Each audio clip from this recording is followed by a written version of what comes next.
শেষ হলো সর্বদলীয় বৈঠক। বাংলাদেশ নিয়ে আলোচনা হয়েছে, বিরোধীদের বাংলাদেশ সম্পর্কে সমস্ত তথ্য দেওয়া হয়েছে। দিল্লিতে বাংলাদেশ নিয়ে যে সর্বদলীয় বৈঠক চলছিল সেই বৈঠক শেষ হলো। যে খবর আমরা পাচ্ছি, বাংলাদেশ নিয়ে আলোচনা হয়েছে, বিরোধীদেরকে তাদেরকে বাংলাদেশ সম্পর্কে সমস্ত তথ্য দেওয়া হয়েছে।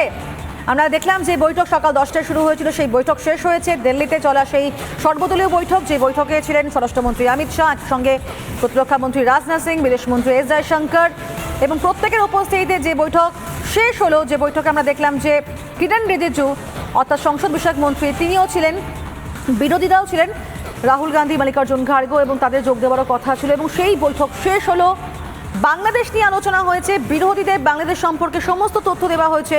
একদিকে বাংলাদেশে যে পরিস্থিতি এবং সেখানে বাংলাদেশ এবং ভারতের মধ্যে সম্পর্ক যথেষ্ট ভালো, সেখানে প্রত্যেকে উদ্বিগ্ন এক প্রকার বাংলাদেশের বর্তমান পরিস্থিতি নিয়ে।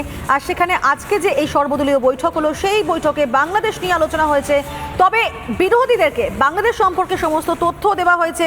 যে খবর পাওয়া যাচ্ছে, শেষ হলো সর্বদলীয় বৈঠক, বিরোধীদের বাংলাদেশ সম্পর্কে সমস্ত তথ্য দেওয়া হয়েছে। দিল্লিতে বাংলাদেশ নিয়ে সর্বদলীয় বৈঠক হয় এবং যে বৈঠক ইতিমধ্যে শেষ হয়েছে। এবং যে খবর আমরা পাচ্ছি যে বিরোধীদের বাংলাদেশ সম্পর্কে সমস্ত তথ্য দেওয়া হয়েছে। বৈঠকে ছিলেন অমিত শাহ, রাজনাথ সিং, একই সঙ্গে কেন্দ্রীয় নেতৃত্বে শীর্ষ নেতৃত্ব প্রত্যেকে সেখানে ছিলেন, এবং বিরোধীরা তারাও ছিলেন, যারা দেখতে পাচ্ছি আমরা মাল্লিকার্জুন খাড়গে থেকে শুরু করে রাহুল গান্ধী, এবং প্রত্যেকের উপস্থিতিতে আজকে এই বৈঠক সম্পন্ন হয়, যেখানে সিদ্ধান্ত হয়েছে সর্বদলীয় বৈঠকে বাংলাদেশ নিয়ে আলোচনা হয়েছে, বিরোধীদের বাংলাদেশ সম্পর্কে সমস্ত তথ্য দেওয়া হয়েছে। যে খবর এখনো পর্যন্ত পাওয়া যাচ্ছে, সুখেন্দু রয়েছেন এই মুহূর্তে আমাদের সঙ্গে, আমরা আরো আপডেট নেওয়ার চেষ্টা করবো সুখেন্দুর কাছ থেকে। সুখেন্দু, আজকে মূলত এই বৈঠক থেকে ঠিক কোন কোন তথ্য সামনে আসছে?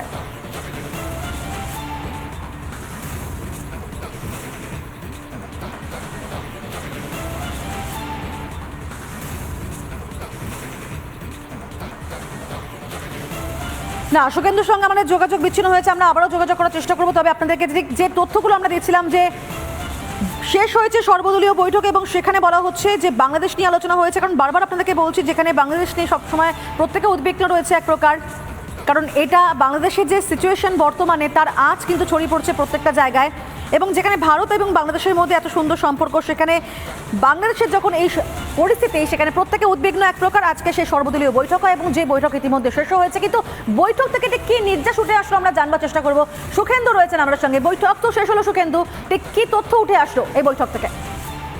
দেখো, এই বৈঠক একটু আগে শেষ হয়েছে এবং যে বিষয়টা খুব গুরুত্বপূর্ণ বিষয় উঠে এসেছে, যে বাংলাদেশের সঙ্গে ভারতের যে কূটনৈতিক সম্পর্ক, সেটা যে অবিচ্ছিন্ন রয়েছে, সেই বিষয়টা এই বৈঠকে উঠে এসেছে। পাশাপাশি যে গুরুত্বপূর্ণ বিষয়গুলো নিয়ে আলোচনা হয়েছে, যে সংসদে বাংলাদেশের বিষয় নিয়ে কোনো রকম আলোচনা হবে না, এই বিষয়টা কিন্তু স্পষ্ট করতে হয়েছে। পাশাপাশি ভারতীয় হাই কমিশনার এবং যে সমস্ত স্টাফ যারা বাংলাদেশে রয়েছেন এখনো পর্যন্ত, যে সূত্র যেটা জানা যাচ্ছে, যে এবং বিরোধীদের বাংলাদেশ সম্পর্কে সমস্ত রকমের তথ্য এই সর্বদলীয় বৈঠকে দেওয়া হয়েছে। সমস্ত রকমের এই বৈঠকে দেওয়া হয়েছে যে বাংলাদেশ সম্পর্কে যে সমস্ত তথ্য দেওয়া রয়েছে, সেই সমস্ত বিষয় নিয়ে বিস্তারিত আলোচনা হয়েছে। পাশাপাশি বাংলাদেশ সম্পর্কে সমস্ত তথ্য বিরোধীদেরকে জানানো হয়েছে, এবং পাশাপাশি আরো একটা বিষয় জানানো হয়েছে, যে সংসদে এই বাংলাদেশ বিষয় নিয়ে কোনো রকম, বাংলাদেশের এই বিষয়টা নিয়ে, বাংলাদেশ বিষয় নিয়ে কোনো রকম ভাবে সংসদে এরকম আলোচনা হবে না, সেই বিষয়টা স্পষ্ট করে দেওয়া হয়েছে। পাশাপাশি আরো যে সমস্ত খবর আসছে, যে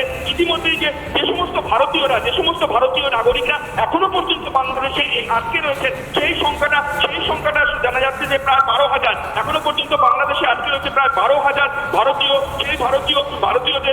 ভারতীয়দের কিভাবে ফেরানো যায়, সেই ভারতীয়দের কিভাবে দেশে ফেরানো হবে, সেই বিষয়টা নিয়েও একটা আলোকপাত করা হয়েছে। পাশাপাশি এই বৈঠকে আলোচনার বিষয়টা, যে বাংলাদেশের বিষয় নিয়ে কি চিত্র, কি স্পষ্ট, কি ধারণা হচ্ছে, সেই বিষয়টা জানানো হয়েছে। এবং সেখানে জানানো হয়েছে যে এখনো পর্যন্ত 8,000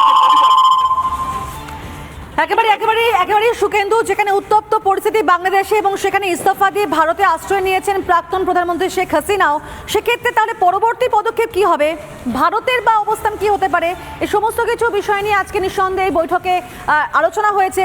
যেমনটা তুমিও বলছিলে, বাংলাদেশের পরিস্থিতি নিয়ে সর্বদলীয় বৈঠকে ডাক দিয়েছিলেন প্রধানমন্ত্রী নরেন্দ্র মোদী, এবং আজ যে বৈঠক সকাল 10টায় শুরু হয়েছিল এবং যে বৈঠক ইতিমধ্যে শেষও হয়েছে, যেমনটা আমরা জানতে পারছি যে ভারতের অবস্থানটা কি, এবং যেখানে ইস্তফা দিয়ে ভারতেই আশ্রয় নিয়েছেন প্রাক্তন প্রধানমন্ত্রী শেখ হাসিনা, তো সেক্ষেত্রে পরবর্তী পদক্ষেপ কি হবে ভারতের, বা ভারতের অবস্থানটা কি হতে পারে, তা নিয়ে কিন্তু আজকের এই বৈঠকে আলোচনা হয়। এবং সেক্ষেত্রে যে বিষয়গুলি সামনে আসলো, যে একদিকে বলা হচ্ছে যে বাংলাদেশ নিয়ে তো অবশ্যই আলোচনা হয়েছে, বিরোধীদের বাংলাদেশ সম্পর্কে সমস্ত তথ্য দেওয়া হয়েছে, বাংলাদেশের সঙ্গে ভারতের সম্পর্ক অবিচ্ছিন্ন, ভারতের হাই কমিশন বাংলাদেশে রয়েছে, ভারতের কূটনীতিকরা ভারতে রয়েছে। সেক্ষেত্রে এই সমস্ত বিষয় নিয়ে কিন্তু আজকে আলোচনা হয়েছে এই বৈঠকে, সর্বদলীয় বৈঠক, যে বৈঠকে ডাক দিয়েছিলেন প্রধানমন্ত্রী নরেন্দ্র মোদী, যেখানে শীর্ষস্থানীয় নেতৃত্ব প্রত্যেকে ছিলেন।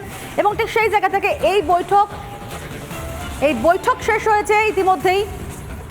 বাংলাদেশ নিয়ে সেই বৈঠকে আলোচনা হয়েছে। যে খবর আমরা পাচ্ছি, বিরোধীদের বাংলাদেশ সম্পর্কে সমস্ত তথ্য দেওয়া হয়েছে। বাংলাদেশের সঙ্গে যেভাবে ভারতের সম্পর্ক একেবারে অবিচ্ছিন্ন বলা যায়, এবং সমস্ত একটা ভালো সুসম্পর্ক রয়েছে, একটা আদান প্রদান চলে আমাদের প্রত্যেকের সঙ্গে। এবং সেক্ষেত্রে ভারতের হাই কমিশনারও বাংলাদেশে রয়েছে, ভারতের কূটনীতিকরাও বাংলাদেশে রয়েছে, এবং এই যে একটা আদান প্রদান এবং সমস্ত কিছুর মাধ্যমে একটা সামঞ্জস্যপূর্ণ একটা যে বন্ধুত্বপূর্ণ সম্পর্ক রয়েছে, ঠিক সেই জায়গা থেকে বাংলাদেশের যখন এই পরিস্থিতি, যখন উত্তপ্ত বাংলাদেশ, সেই জায়গায় নিয়ে বাংলাদেশ নিয়ে একাধিক বিষয় নিয়ে কিন্তু আজকে এই বৈঠকে আলোচনা হয়েছে। যেখানে বিরোধী তরফ থেকেও কিন্তু আমরা দেখতে পাচ্ছি রাহুল গান্ধী, তিনিও ছিলেন এই মুহূর্তে সিনিয়র এডিটর ময়ূক রঞ্জন ঘোষ আমাদের সঙ্গে রয়েছেন। ময়ূক, একদিকে উত্তপ্ত বাংলাদেশ, যেখানে ইস্তফা দিয়ে ভারতেই আশ্রয় নিয়েছেন প্রাক্তন প্রধানমন্ত্রী শেখ হাসিনা, সেখানে তার মাঝখানে আজকে সর্বদলীয় বৈঠক, মানে ঠিক ভারতের অবস্থানটা কি জানা যাচ্ছে এই মুহূর্তে? দেখো, সর্বদলীয় বৈঠক থেকে যে তিনটে বা চারটে মেইন পয়েন্ট আমরা জানতে পারছি, তার মধ্যে এক হলো ভারত সরকার সিদ্ধান্ত নিয়েছে শেখ হাসিনা মোটামুটি আপাতত 1-2 দিন এখানে থাকতে চান, তিনি সেখানে থাকুন। তাকে সমস্ত ধরনের লজিস্টিক্যাল হেল্প, তার প্লেনে তেল ভরানো, এমনকি তার নিরাপত্তার ব্যবস্থা ভারত সরকার করবে। তিনি নিজের মতন সিদ্ধান্ত নিন তিনি কোথায় কোন দেশে যাবেন, কোন দেশে ইমিউনিটি নেবেন, অর্থাৎ তিনি বেলারুসে যাচ্ছেন না ইউনাইটেড কিংডম অর্থাৎ ইংল্যান্ডে যাচ্ছেন, সেইটা তিনি সিদ্ধান্ত নেবেন। অবশ্যই তিনি পাকাপাকিভাবে ভারতে থাকার এখন অব্দি কোনো পরিকল্পনা নেই, এবং ভারত সরকারও কোনোভাবে এর মধ্যে নিজের কোনো অবস্থান স্পষ্ট করছে না, শেখ হাসিনার ওপর পুরোটা ছেড়ে দিচ্ছে। এটা একটা সিদ্ধান্ত। 2 নম্বর সিদ্ধান্ত, বাংলাদেশ সরকারের সাথে নিরবিচ্ছিন্ন যোগাযোগ থাকবে। নতুন যে সরকার, সেই সরকারের সাথে কোনো ধরনের কোনো কূটনৈতিক পরিবর্তন ভারতের হবে না, অর্থাৎ শেখ হাসিনা নির্ভর কোনো সম্পর্ক ভারতের ছিল না, এটা ভারত সরকার স্পষ্ট করে দিচ্ছে। অর্থাৎ ভারতবর্ষের যত কূটনীতিবিদ আছেন, অর্থাৎ হাই কমিশনার যারা ঢাকাতে এবং অন্যান্য শহরে ডেপুটি হাই কমিশনার রয়েছেন, তারা প্রত্যেকে ওই দেশেই থাকছেন, তাদের স্টাফ থাকছে, হাই কমিশন অফিসগুলো খোলা থাকছে। এবং 3 নম্বর, স্পষ্ট ভাষায় জানিয়ে দেওয়া হয়েছে পার্লামেন্টে অর্থাৎ সংসদে এই বাংলাদেশে কি হচ্ছে, কেন হচ্ছে, ভারতের অবস্থান কি, বা শেখ হাসিনা সরকারের পতন নিয়ে কি বলা হবে, এই নিয়ে কেউ কোনো মন্তব্য বা আলোচনা করবে না। যারা যারা এই মুলতবি প্রস্তাব এনেছে বাংলাদেশকে নিয়ে, তাদের প্রত্যেককে জানানো হয়েছে আপনাদেরকে দরকার হলে আবার আমরা মিটিংয়ে ডাকবো, আমরা সবাই মিটিং করব, অল পার্টি মিটিং হবে, স্পেশাল মিটিং হবে, কিন্তু এই জিনিস গোটা বিশ্ব যেন এই মুহূর্তে জানতে না পারে ভারতের অবস্থান কি, ভারত কি মনে করছে, ভারত কাকে কাকে সন্দেহ করছে, ভারত কোন জায়গায় সতর্কতা নিচ্ছে, এই সমস্ত কিছু। রাহুল গান্ধী, বিরোধী দলনেতা ভারতবর্ষের, তিনি প্রশ্ন করেছিলেন এস জয়শঙ্করকে যে পাকিস্তানের কোনো ইনভলভমেন্ট রয়েছে কিনা।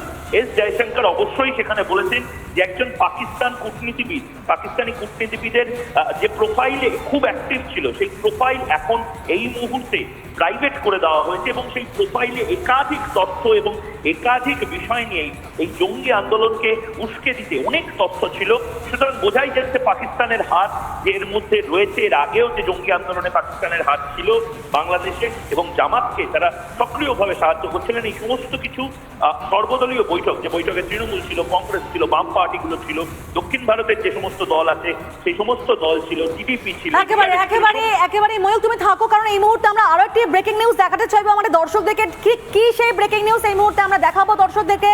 এই মুহূর্তে আরো একটি বড় খবর আমাদের সামনে আসছে, অবশ্যই শেখ হাসিনা